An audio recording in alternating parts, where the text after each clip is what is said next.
Viewers, আমি এখন প্রকৃতি পর্যবেক্ষণ করতে বের হয়েছি। আমার সাথে থাকুন, আমি আপনাদেরকে চারপাশটা খুব সুন্দর করে দেখিয়ে দিচ্ছি। ওই যে দেখুন, চারপাশের ভিউগুলো দেখুন। ওই যে ওদিকে বালি দিয়ে গভীর পুকুর ভরাট করা হয়েছে, ওই যে। আর এ পাশে কিন্তু প্রজাপতি ওরাওয়ারি করছে, প্রচুর প্রজাপতি। একটু আগে দেখেছি, এখানে নেই, ওই যে সামনে আছে।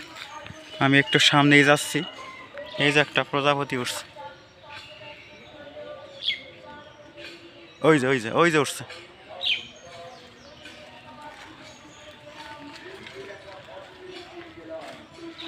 এখানে বেতের ঝোপ, ওই যে বেতগুলো পরগাছা হিসেবে আম গাছ এবং ইউক্যালিপটাস গাছে উঠে গেছে।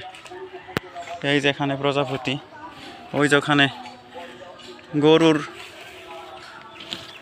গোবর দিয়ে তৈরি করা হয়েছে গোবর লাঠি, কি সুন্দর তাই না? আমাদের বাংলার প্রকৃতি কত সুন্দর। ওই যে দেখুন তাল গাছ, খেজুর গাছ একসাথে মিলেমিশে ওরা বসবাস করে। আম গাছ, বাঁশঝাড় সব কিছু মিলেমিশে যেন একাকার। ধন্যবাদ সবাইকে।